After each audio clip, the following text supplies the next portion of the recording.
долучыўся да нашага спісу 37 беларусаў і беларусак вырашылі разам пайсці на выбары і перамагчы не для славы, не для ўзнагарод. Хутчэй гэта будуць чарговыя крымінальныя справы, пераслед, гэта канфіскацыя маёмасці, гэта сапраўдныя здзекі, дэзінфармацыя, дызакрэдытацыя, але нягледзячы на гэта, кожны з нас мае волю у сабе, каб пайсці і змагацца за волю, за свабоду для нашай роднай Беларусі.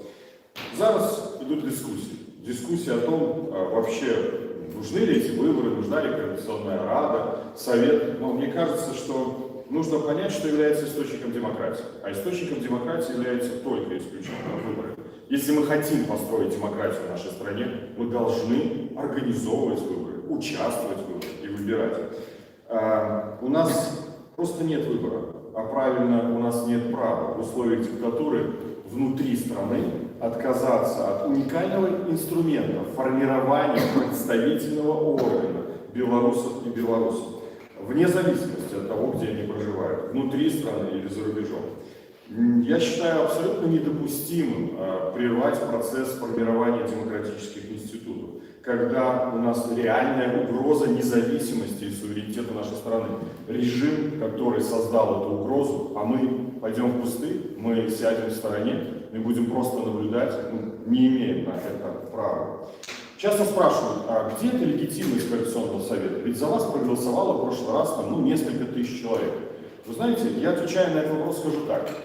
Легитимность определяется тем объемом задач, проблем и вопросов и территорий, если хотите, на которых распространяются действия Координационного совета, членов Координационного совета. Но если мы решаем проблему легализации белорусов в Европейском Союзе, эта проблема касается только тех, кто за нас проголосовал, или эту проблему мы решаем в интересах всех белорусов и белорусов? Я думаю, всех. Это только один из многих примеров. Критиковать КС можно, и критиковать Координационный совет нужно, но нельзя при критике забывать о том, что мы реально находимся на войне. Против нас воюют спецслужбы, КГБ, военная разведка, разведка Министерства внутренних дел. Против нас объявлена открытая война. Это уголовные дела, это преследование. Вот только недавно, на днях, платформу «Три слона», на которой мы все будем голосовать, признали экстремистской организацией. Вчера заблокирован ТикТок нашей коалиции «Латушка» и «Рух за свободу». Они будут это делать, они будут противостоять. И когда кто-то оценивает эффективность Координационного совета, что он смог достичь, не смог достичь, нельзя забывать контекст, что мы находимся не просто в лояльных, либеральных условиях, сидим кофе, пьем кафешку, против нас воюют, создают риски и угрозы. Очень многие говорят, деполитизировано белорусское общество. Да, я соглашусь. Но это же цель режима, деполитизировать общество. Он 30 лет просто в календаре ставил дату. Выборы черными буквами. Это были выборы? Нет, это была просто дата. Календарь переворачивался, и это была дата. Так вот, наша задача, даже в этом условии деполитизации белорусского общества, продолжать бороться. Мне когда-то один генерал НАТО, он уже в отставке, поэтому пускай там спецслужбы не боятся, если будут смотреть, он посол европейской страны сказал, главное, что вы сегодня должны сделать, ни в коем случае не останавливайтесь. У нас была аналогичная ситуация. За 2 дня до событий исторических в моей стране американцы отказали нам в помощи. Мы думали, все, нужно опускать руки, все пропало. Мы никогда не победим. Через 2 дня произошла революция. И мы имели эти институты. У нас было, скажем, тот рычаг, инструмент, который перевернул ситуацию в нашей стране. Что еще? Мы можем представить себе идеальный сценарий. Например, 11-17 мая за нас проголосуют сотни тысяч белорусов. Миллионы белорусов. И вот представьте себе, наши международные партнеры. Варшава, Брюссель, Берлин, Париж, с которыми мы постоянно общаемся. Позволят ли они себе начать коммуникацию с Лукашенко, не учитывая наше мнение? И мой ответ однозначно – нет. Потому что в Европе демократия. Они не смогут проигнорировать того факта, что белорусы и белорусские создали свой институт, и пройти мимо нас будет нельзя. И это тоже нужно очень четко осознавать. И даже имея этих 6700 голосов в ходе предыдущих выборов, мы смогли доказывать нашим партнерам, что без нас решать проблемы белорусов нельзя.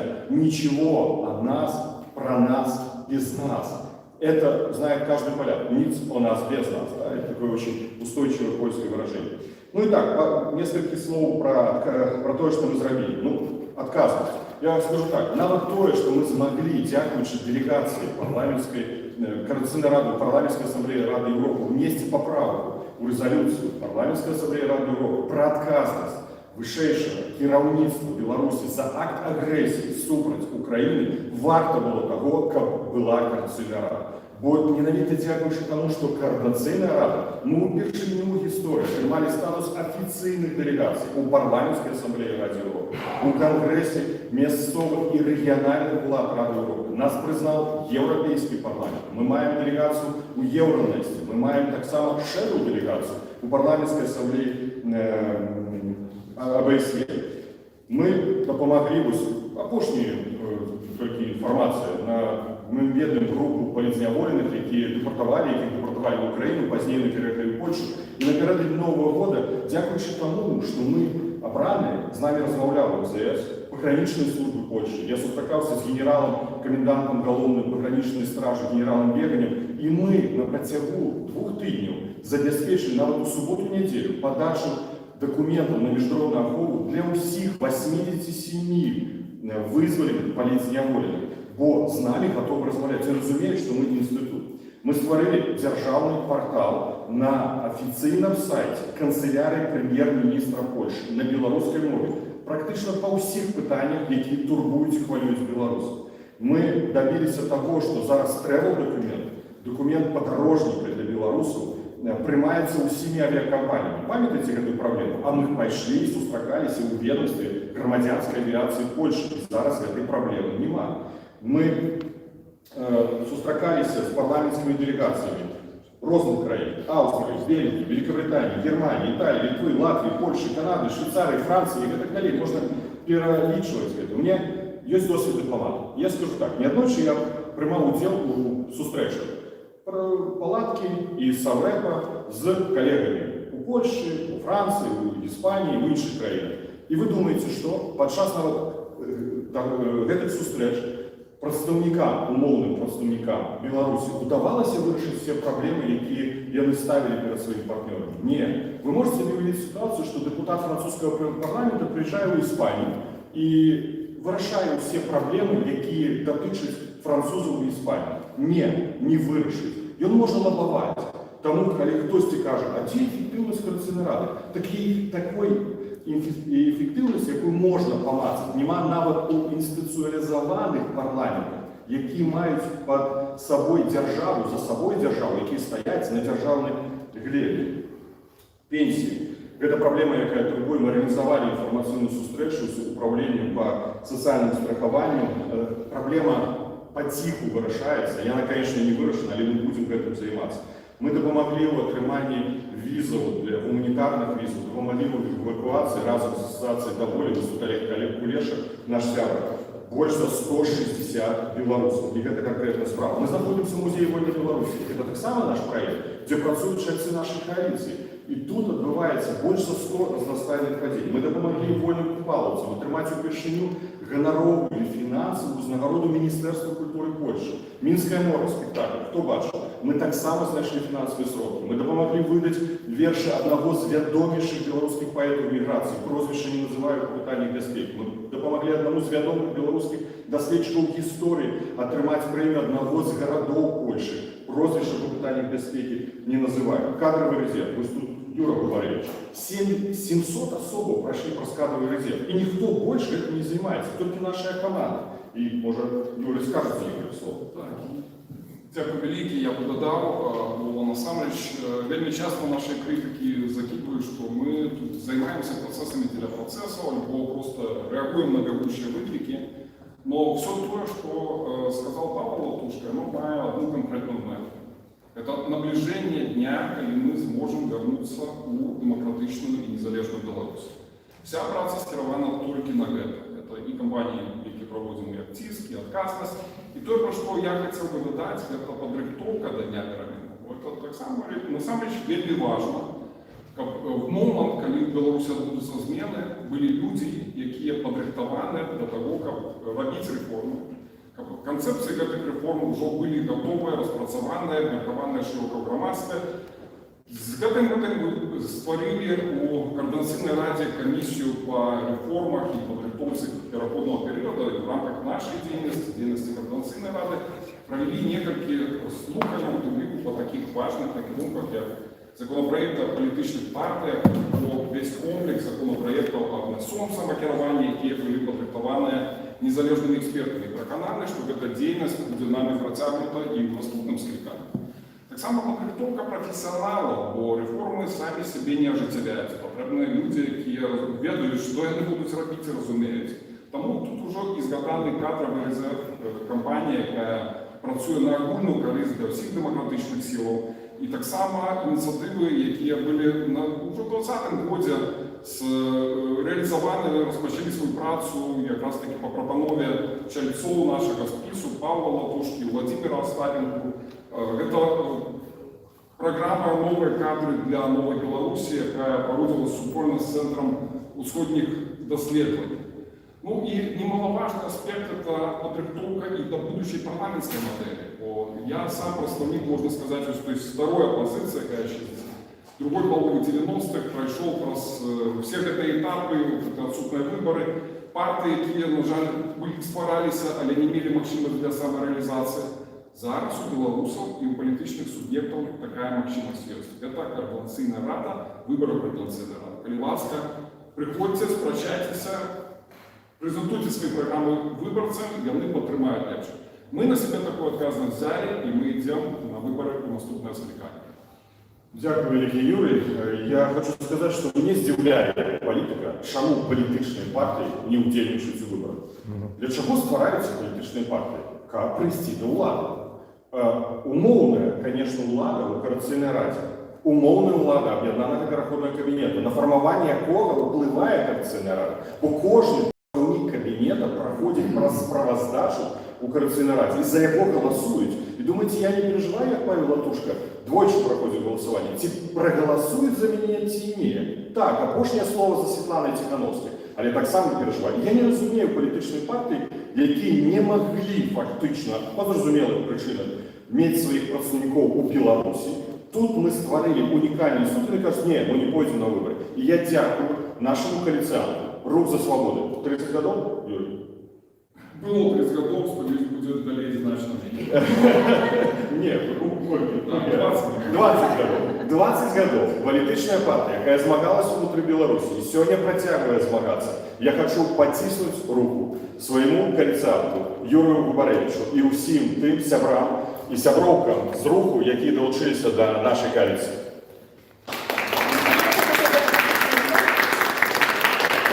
Я узгадывал про допомогу белорусам. Тут я хотел бы дать слово, я казал и про Михаила Кирлюка, Олесь Михайлович тут присутничає, намесник Руха за свободу. І он так само вельми шмат, може Олесь, покажите, он так само шмат допомагає белорусам и белорускам у вигнанні, вирішати ті проблеми легалізації. Але я хотел бы дать слово двум моим коллегам по коалиции. Михайло, будь ласка, некалькі слов. Ён керівник юридичної комісії Координаційної ради. Добрий день, шановне господарство. Дякую за увагу. Я Михайло Кирлюк, керівник правної комісії Координаційної ради другого скликання. Ми перевели працю по правній допомозі білорусам на системний узровень. Мы оказали десятки правных консультаций особным белорусам по легализации, по питаннях визов, по питаннях побытовых документов. Так само мы адвокавали правовых белорусов перед Министерством замежных справ Польши, перед управлением по справах іншаземцев, перед комиссией по финансовому надзору по банковских рахунках. Рихтовали документы, які дотичать пенсионного забезпечения белорусов. Усё гэта было магчыма толькі таму, што у нас была координаційная рада. Мы могли рабіць тое самае, як група праўнікаў-валанцёраў, як гэта рабілі і дагэтуль. І мы б ўсё роўна гэта рабілі. Але ўзровень быў бы значна ніжэйшы. Нас бы прымалі, але прымалі бы нас вельмі інакш. Тое, што координаційная рада існуе і працягвае быць такім інструментам, гэта з праўнага боку вельмі важна для ўсіх беларусаў, для тых, якія у Беларусі, для тых, якія у імміграції у виконанні. Тому я пропоную голосувати, удільничати у виборах за координаційну раду. Не уділ у цих виборах, він може бути по різних абсолютно причинах, але не уділ, він буде на користь тільки адміністрації Лукашенка. Дякую. Дякую, Михась, Вікій. Ну і я хочу додати, що з'являюся так само сябром комісії по легалізації білорусів у Польщі при Міністерстві внутрішніх справ Польщі. І я став сябром цієї комісії, тому що я з'являюся обраним представником Координаційної ради і членом Об'єднаного переходного кабінету. Ми займаємося цими справами, тут разом з нами, ось я згадував Олега Кулешова, знаходиться так само Ганна Федоровна, яка долучилась до нашої коаліції. Некілька слов, як ви допомагаєте білорусам? Добрый день. Можно сначала трошки пожартую, бо я, кроме того, что я керівник фонду «Притуляй мені», я ще блогер, у мене гумористичний канал на ютубе. Я помню, свой дитинство был такий журнал «Ложик». Крокодил, ложик, вы напомню, я дайте до такого взрослого. Я тогда там читала такую... Так, вот я читала там такой вот фельетон такие, что депутат выступал на выборах, увел своей, я вам мост про речку построю, а там ему пытались, у нас речки нема, я вам выкупаю речку. После этого вот я вчера это вспомнила, мне стало смешно, думаю, ну я не буду сказать, что я выкупаю речку. Я працюю вже 4 роки з підв'язнями. Я працювала директором шелтера, який відкрився у 22 році. И у костричнику 25 года я уже открыла свой фонд, фундация «Притуляй мені», в яку только я президент и ще мой адміністратор Олеся Буневич, 2 чоловіки. Ми всю працю робимо вдвох. Дякую Богу, вдвох, бо 4 роки хватилося мені робити одною вельми велику справу. Ось, я хочу і далі займатися цією справою у Конституційній Раді, тому що я ведаю, як ніхто напомниш, я не преувеличиваю свої такі можливості, але я ведаю, раз мене пройшло амаль 400 чоловік, може навіть вже навіть більше, і я ведаю потреби політв'язнів. Мабуть, ми в Конституційній Раді зробимо комісію по політв'язням, так, і тому що я ведаю потреби цих людей. Я ведаю кожний крок. Тут присутнічає Коля, який у нас так само жив, шутер, як ведає. Ось, і многі, хто тут є, так само присутнічає, були у нас у гостях, де ведуть, що ця справа є, вона існує, і ми допомагаємо самреч людям. А коли у мене буде мандат, то я можу пойти, наприклад, до польську владу і просити то, що ми не можемо зробити вже на года. Год тому ми з Павловичем почали таку важну справу. Ми хочемо від города, від мэрии Варшави, знайти будинок з заниженою орендою, щоб ми могли, как мы имели возможность принять больше людей, потому что эти дома, зараз мы новый дом сняли, и он больше, лепше, але он так само может принять 25-30 человек. Вот, хотелось, и стоит он, мы снимаем властника 3000 евро, плюс коммунального, это великие гроши. Когда нам город пытается заниженной арендой дом, то мы сможем разместить его для людей, и больше грошей состоится на допомогу предприятию. Тому я хочу сказати, чому я йду у команду з Павловичем Латушко, тому що на протягом 4 років він допомагає особисто мені і шелтеру нашому підприємству. Він завжди присутнічає в наших підприємствах, допомагає і матеріально, і зі своєї кишені купляв недавно речі для наших шоферів. А з Юром Говоревичем я так хочу сказати, що я являюсь сябром за свободу. У 2020 году Рух за свободу допомог, я у Костовского района спасал, и мы робили аккредитацию. Я хотела, чтобы хотелось, мне как у районе были все наши участки покрыты незалежными назиранниками, и Рух за свободу робили эту аккредитацию. Мы робили вельми хутко, мы робили за сутками, и люди подавались, мы из Минску привозили на поезде скоренько эти документы.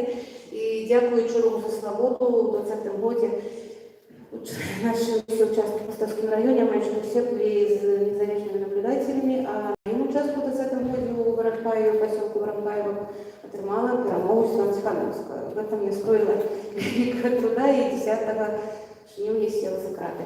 Вот, это коротенько, коллеги, питания. Дякую, Святая Ганна. Тут у нас так само Василий Пешков, я хотел бы его показать. Гэта один из организаторов всех акций в Варшаве. Тому хто сумеє цитувати голосувати за нашу коаліцію, ось приходить на акції і дякуючи тим ліку йому, шмат, звісно, так само сябров працює, відбувається акція. Вітаю вас. Ну і що зроблено ще? Санкції. Ми гармонізували санкції з Російської Федерації на 90%. Гэта была наша задача. Мы увели санкции супраць системы передачи финансовых поведомлений у Центробанка Российской Федерации. Мы блокуем финансовые потоки, які фінансують агресію Росії супраць України. Ми домоглися продовження санкцій на Білоруськалі. І ведаєте, які аргументи? Это наше расследование по вывозу украинских детей из оккупованных территорий Украины стало подставой того, что Белорускали далее находится под санкциями Европейского Союза. И коли американцы не спробовали отменить санкции без Европейского Союза, это не будет иметь никакого сенсу для режима Лукашенко. Санкции надзячують так званої союзної держави за то, що союзна держава використовувалася для вивозу українських дітей-сирот і пізнішої індоктринації на території Білорусі.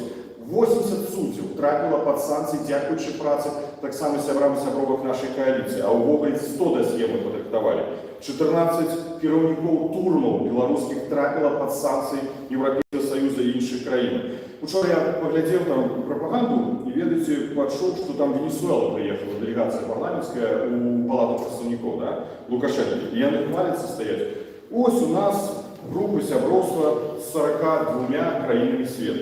Я не ведаю, з якими країнами світу їх групи сябровства, може з Венесуэлою, які відбудуться, якщо демократичні вибори. Але цікаво, що у нас є 25 груп сябровства з демократичної Білорусі у різних парламентах демократичних країн. І це важливо, як ми з ними протягували супрацовничество. Ось цікаво, тут Ірина Холодниця, вона керівниця делегації у Конгресі місцевих органів і регіональних улад Совета Європи. І уявіть собі, що упершину, дякуючи тому, що ми маємо там делегацію Координаційної ради, нам дали право назирати за виборами у 47 країнах Совета Європи. Не за нами будуть назирати, а ми зможемо, як делегати Координаційної ради, поїхати в інші країни і назирати за їх виборами. Я уявляю, що, думаю, що це вельми унікальний досвід. Ну що ще? Конечно, в каждой стране свои проблемы. И я не думаю, что каждый день польские, немецкие, литовские, брюссельские, французские, испанские политики думают о Беларуси. Поэтому о Беларуси должны думать мы с вами. Если мы с вами о Беларуси не будем думать, не будем продолжать бороться, то вряд ли кто-то о нас вспомнит. Если 80 делегатов лоббируют наши интересы, то это не один голос, пусть и самого известного и влиятельного политика нашей страны, демократических сил Беларуси, а это 80 голосов, объединенных в одном институте. И это уже сила. Мы верим в демократию, и поэтому я повторю, мы верим в эти два слова – выборы и выборы. Если, каждый из нас, я помню, говорил, мы хотим открыть шампанское, да? Вот будет победа, мы откроем шампанское. Вы знаете, если мы распустим коалиционную раду, не состоятся выборы, белорусы не проголосуют, шампанское будет открыто. И я думаю, что это будет шампанское, пусть и советское, хотя скорее советское. И в этом советском шампанском будут обмывать свои звездочки новые старлеи и генералы в Минске. Мы этого хотим? Я этого не хочу. Я хочу, чтобы мы вернулись домой. Поэтому мы должны продолжать бороться. Ну что, я уже не знаю про программу, может и нет смысла говорить. Все то, что мы сказали, мы будем делать. Да? Мы просто не будем говорить, нам не нужны конфликты, нам не нужны сварки. Хотя, честно, вот давайте, кто смотрит телевидение европейских стран, в парламентах всегда сварки, спречки. Бульба спречки, я кажу, лепше так казать, правда, да? Это нормально, это парламентаризм, это разные точки зрения. Люди приходят, чтобы дискутировать, вырабатывать позицию. Но это уникальный институт, парламент. И Координационный совет – это протопарламент, где объединяются люди разных взглядов. В нашей программе мы, конечно, будем поддерживать институты, мы будем продолжать давление на режим Лукашенко, мы будем это давление использовать для освобождения политических заключенных, мы будем это давление санкционное использовать для того, чтобы заставить Лукашенко сесть за круглый стол, и здесь я попрошу несколько слов сказать моего коллеги, но мы также будем заниматься вопросами ответственности. Я ставлю перед собой амбициозную задачу. Я надеюсь, что мои коллеги в коалиции меня поддержат. 3 ордера на арест Лукашенко. Ордер за преступление против человечности в отношении белорусского народа, за депортацию, за принуждение депортации, за пытки, за насилие, за издевательство, за разломанные судьбы. Лукашенко должен получить ордер на арест Международного уголовного суда. Лукашенко должен получить ордер на арест Международного уголовного суда за вывоз украинских детей-сирот, которых мы потом находили в списках на усыновление в Российской Федерации. Детей, воровали детей. И Лукашенко подписывал эти документы. И все эти документы находятся у прокурора Международного уголовного суда. А потом их просто говорили: у вас родина там от Бреста до Владивостока, забудьте, что есть Украина. И за это он должен ответить. Я обращаюсь к украинским политикам. Обращаюсь. Вы, Украина, сейчас члены Международного уголовного суда. У вас есть эта возможность и право использовать эти все доказательства и выдать ордер на арест Лукашенко. Вчера президент Зеленский сказал о том, что есть угроза войны, что Лукашенко опять готовится к этой войне. Мы на стороне Украины. Мы будем поддерживать Украину. И третий ордер на арест – это ордер МУС, ордер «Дети», спецтрибунал. Вот буквально хорошие новости на этой неделе. Польша, Исландия присоединились к управляющему комитету по созданию спецтрибунала ответственности за агрессию. 17 стран уже готовы начать процедуру подписания и ратификации этого документа. И благодаря тому, что мы имели свою делегацию в парламентской ассамблее Совета Европы, Лукашенко на него будет распространяться юрисдикция трибунала. И у него нет права даже на амнистию. Нет, у него нет права на иммунитет. Он будет отвечать. И это третий ордер, который должен был выдать Лукашенко. И мы будем действовать в этом направлении. Живи Беларусь. Ну, круглый стол, да? Артем, спикер нашего коалиционного совета. Вот у нас была такая честь большая иметь своего представителя на уровне главы нашего парламента за границей. Артем, будь ласка, вам слово. Дякую. Я бы хотел адзначыць, што у нашай фракцыі ёсць лозунг «Незалежнасць, адказнасць, свабода».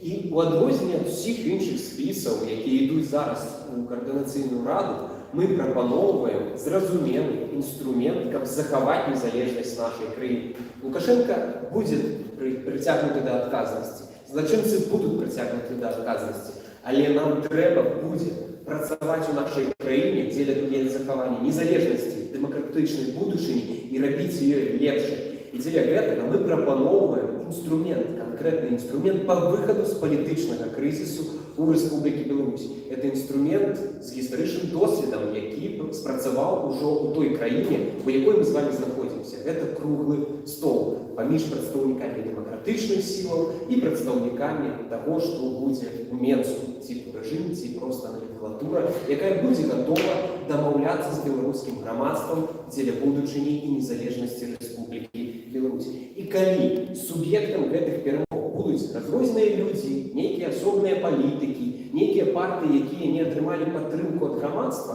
гэтыя перамовы дэмакратычная супольнасць прайграе. Рэжым будзе гуляць далей сваю гульню. Дэмакратыі і дэмакратычных зменаў у Беларусі можа не быць. Але калі суб'ектам гэтых перамоваў, гэтага дыялогу з'яўляецца абраны орган, які мае падтрымку ад беларусаў, інстытут, які ўсе разумеюць, як працуе, фактычна протапарламент, сапраўдны протапарламент, які абіраюць Беларусь. Тады яго моц, яго сіла, яго голас падчас гэтых перамоваў будзе чутны. І праз гэтыя перамовы мы дамагнемся таго, што Беларусь будзе сапраўды незалежнай, дзе кожны палітык і чыноўнік будзе несці адказнасць за кожнае прынятае рашэнне, і сапраўды Беларусь будзе свабоднай. І мы адзіная фракцыя, якая ставіць перад сабой сапраўдныя палітычныя мэты зменаў Беларусі праз канкрэтны інструмент. Таму я заклікаю галасаваць за незалежнасць, адказнасць, свабоду, галасаваць за нас, за коаліцыю «Латушка» і «Рух за свободу». Ну что, мы, конечно, проходим рубежный период для наших демократических сил с 2020 года. Эти выборы в Коалиционный совет – это действительно рубежный период. Это ситуация, которая будет свидетельствовать о нашей силе, выносливости и готовности продолжать дальше сражаться. Поэтому я апеллирую и обращаюсь ко всем белорусам и белорусам. Поймите, насколько это важно. Важно, чтобы мы избирали. Важно, чтобы наше представительство и наш голос был слышен как внутри, так и за пределами Беларуси. Юрий, передаю вам слово. Дякую великі. Зараз прийшов час для ваших питань, наших показів. Коли ласка, перед тим, як задати питання, коли ласка, представтеся. Чекаю питання. Невже немає ніяких питань?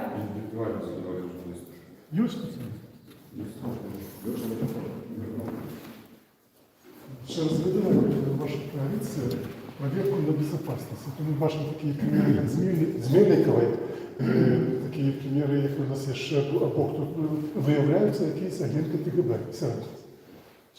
Чи не розглядає ваша коаліція того, щоб усіх перевірити на певне обсталювання, щоб ми хоч би трохи, я розумію, що це не дає той 100% залежності, але коли я з'являюся як католицький віруючий, і обок мені ходить агент, який 15 років вже в КГБ працює, то я таких... Это вы на жопу показываете? Я обок кажу. Тому чому би усіх не перевірити? Не зараз, пізніше. Наскільки я ведаю, це не прийняли. Були. Давайте так. Я юрист по адвокации, Олесь Михайлович зашел, може мне підтримав. Да, немагчыма ствараць інстытуты проверки, контрвыведкі дэмакратычным сілам Беларусі у іншых краінах. Гэта незаконна. Гэта супярэчыць заканадаўству тых краін, дзе мы знаходзімся. Калі прапаноўваецца, каб прыехала нейкая арганізацыя з трэцяй краіны, умоўнай X, як было прапанавана, гэта дзейнасць іностраннай, замежнай спецслужбы на тэрыторыі Польшы. І гэта ўжо будзе разглядацца як шпіянаж. Таму тут няма лёгкага выхаду, просто ўзяць і праверыць. Тут ёсць адзін выхад. Гэта скарыстацца з магчымасцю тых органаў той краіны, дзе мы знаходзімся. Калі наш коаліцыянт абіраецца Швецыі, ён можа там прайсці праверку. Калі наш коаліцыянт абіраецца ў Польшы, ён можа тут прайсці праверку, але прайсці ў праверку ў адпаведнасці з заканадаўствам гэтай краіны. Кейс Мельніковай вы прывялі. Яна прайшла дэтэктар хлусні. З цяжкасцю. 2 разы. 1 раз з цяжкасцю, другой прайшла. І гэта слово Азарова. Пытаецца, я не мог прысутнічаць, я не меў права, але быў паінфармаваны. Яна была лідаркай фундацыі кіберпартызан. Кіберпартызан. Вельмі шанаваная арганізацыя. Яна прайшла праверку Байкова. Яна таксама атрымала грамадзянства Польшы. Каб атрымаць грамадзянства Польшы, яна прайшла праверку Міністэрства ўнутраных спраў, Агентства ўнутранай бяспекі, Агентства выведкі і контрвыведкі. І атрымала польскі пашпарт. Скажыце мне, калі ласка, што яшчэ можна было б зрабіць? А другое пытанне, а ці мы ўпэўнены, хто яна на сённяшні дзень? Ці ёсць у нас доказы? Вас не здзіўляе, што гэтая гісторыя вельмі моцна раскручваецца менавіта з таго дня, калі наша коаліцыя заявіла аб тым, што мы ідзем на выборы. І яна зараз укидывается. Год была тишина, абсолютная тишина. После расследования, якое было опубликовано, позднее не было ни слова, ни полслова, ничего. И за это питание дезинформации, дискредитации. Я не ведаю, что с ёй. Я не ведаю, кто она. Не могу ведать доклад. Может, история, конечно, открыли архивы, и мы сможем это зразуметь. Але, когда ласка, просто давайте не купляць той наратывы, якія выгодны спецслужбам. Бо тады спецслужбы будуць выйграваць. Да, это их кампания по дискредитации. Для того, как знішчыць не толькі нас, а знішчыць іх координацыйную права. Дякую. Але што тычыцца нашай каманды, у адпаведнасці заканадаўства Польшы мы практычна ўсе прайшлі праверку. Што тычыцца нашай каманды, у адпаведнасці заканадаўства Польшы. Іншых я варыянтаў не бачу. Дякую великі. Може, ще будуть питання в залі? Ні? Коли ні, то мені передали 2 питання. Одно для Павловича, другое, мабуть, для Артема. Вот. Лідеру його задати не можу. Перше питання до Павловича. Что бы вы ответили тем людям, которые призывают КС самораспуститься и забыть про него? Ну, я уже ответил, мне кажется, много аргументов привел на этот счет. Ну, еще раз говорю, ну, ответить можно так. Если Координационный совет распустится, то в Совете Европы, в Страсбурге будут Гигины, Озаренки, Гайдукевичи. То же самое будет в Конгрессе местных органов власти. В Европарламенте мы завтра их увидим. Мы их увидим в столице, в Варшаве, в Берлине, в Париже. Вот это просто выбор. То есть, если кто-то хочет, чтобы они приехали сюда, а поверьте, они приедут. Если нас не будут, они приедут. Ведь почему европейские партнеры, демократические страны поддерживают нас? Потому что мы представляем собой силу. Потому что у нас есть институты. И это уникальная, кстати, ситуация. Никогда за рубежом диаспоры не смогли сформировать институты, а тем более избираемые институты. И вот вместо этого, конечно, они начнут говорить напрямую с представителями режима. Ну, тот, кто задает вопрос, я думаю, он задает этот вопрос и понимает, что он тоже этого не хочет. Вот, пожалуйста, этот ответ. Еще раз говорю, ничего в мире не придумано более демократического, чем выборы. Мы так мечтали. Всегда ходили, помните, на эти выборы, голосовали, что может наконец-то изменится что-то, и его не изберут. Мы этого так хотели, а сейчас мы создали этот инструмент и думаем, надо, а может не надо, а может быть потом. Почему потом? Почему не сегодня и не сейчас? Питание, Артему задам. Безопасно ли голосовать на выборах, потому что есть люди, которые до сих пор сомневаются, принять участие в голосовании или нет? Это полностью безопасно. Та платформа, которая используется сейчас, используется на выборах, использовалась и на прошлых. Со времен прошлых выборов не произошло ни одной утечки информации, поскольку использовалась система блокчейн на сервере иностранного государства, которое защищено на уровне этого государства. Это невозможно появление какой-то информации у режима Лукашенко. Ее просто сейчас уже не существует. Она существует только на момент выборов. Это полностью безопасно. Не бойтесь принимать участие в выборах в Координационный совет. Когда вам говорят, что какая-то информация слита, это ложь. Не верьте пропаганде, не верьте вбросам, не верьте дезинформации. Это полностью безопасно. Поэтому голосуйте с 11 по 17 мая на выборах в Координационный совет на электронной платформе Трислана. Дякую, Валерій. Коли більше питань у мене немає, є питання. Хвилинку мікрофон.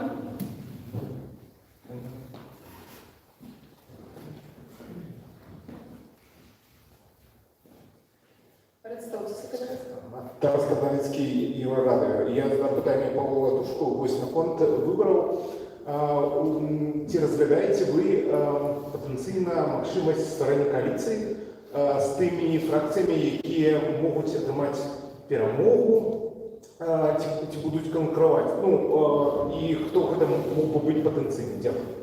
Конечно, сегодня рано говорить про коалиции, это было бы на початку выборчей кампании не совсем правильно, але у нас есть досвід створення коаліції. На минулих виборах ми отримали 28 мандатів з 80.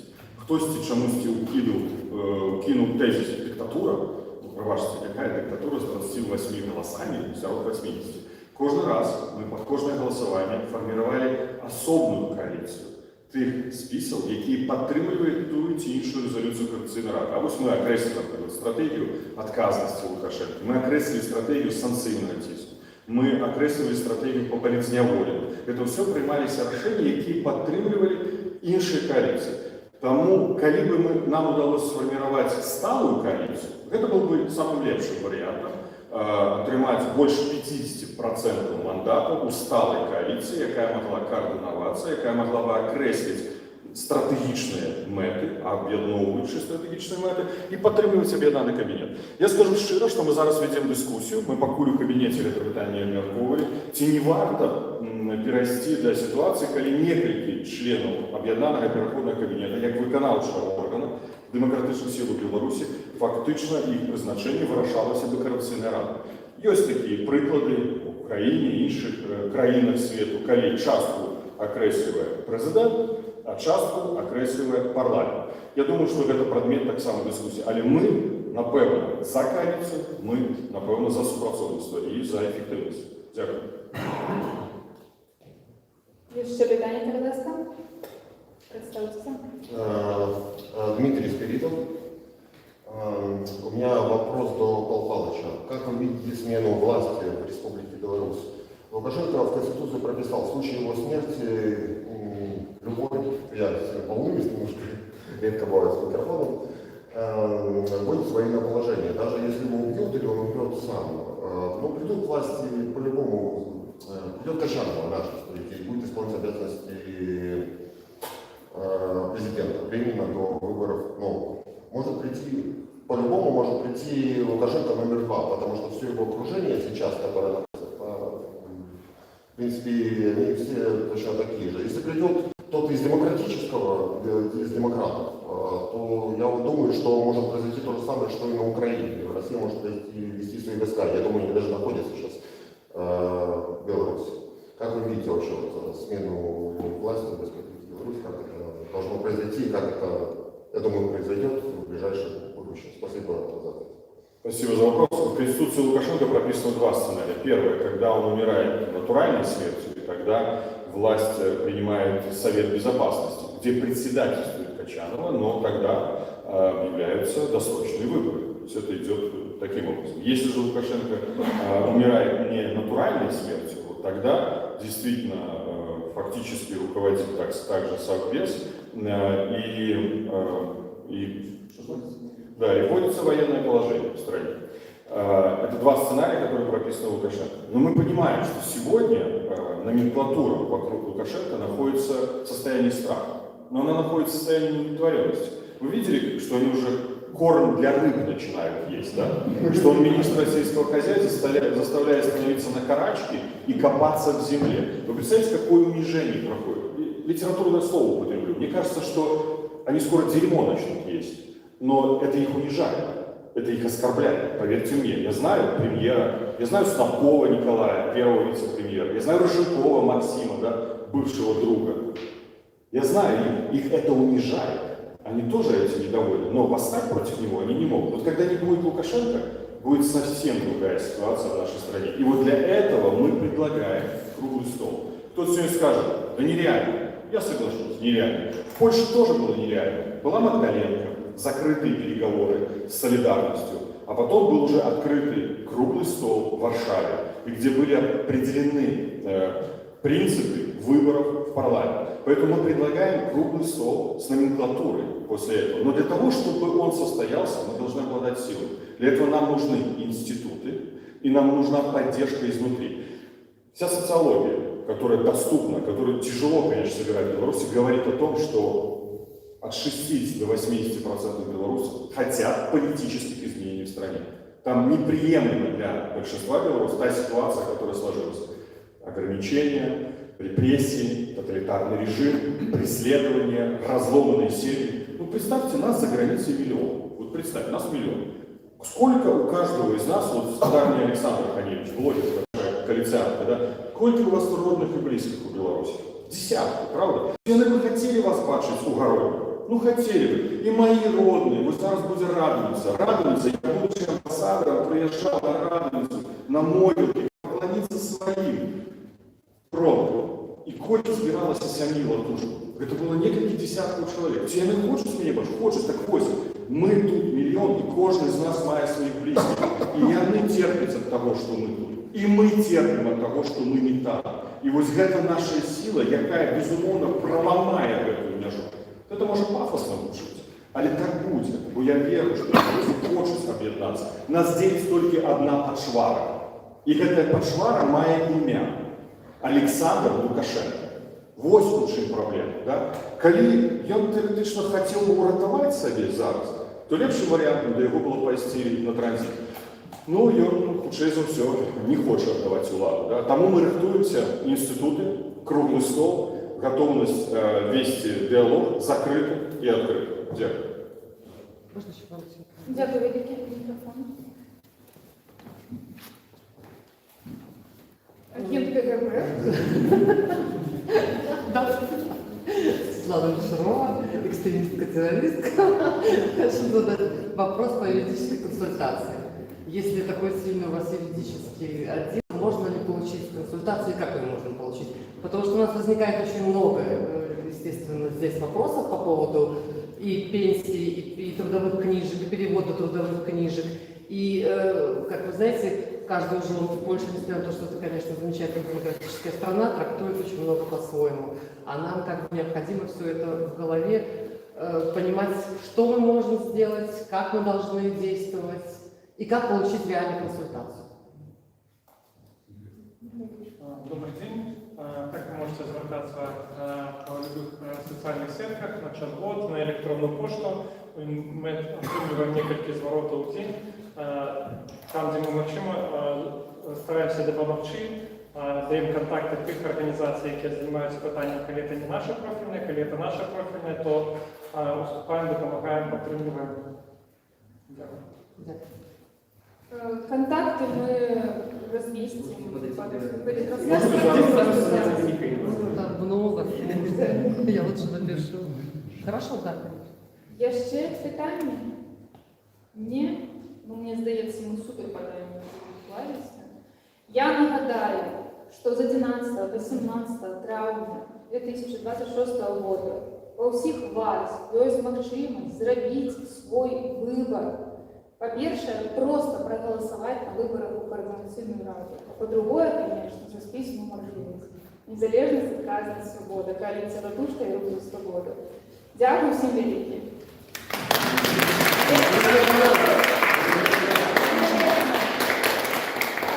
Дякую, Юлія, за ведення сьогоднішньої нашої прес-конференції. Велике дякую. Коли вас може, коли єдуть, мені будемо працювати на Єврораді. Тарас, покажи зміці руку. Дякую всім. Сябри коаліції Садовки, не розбігайтеся ще. Я ще не все зняла. Я ще Ну, от моей мамы, я не знаю, покойчик, пришел, общество,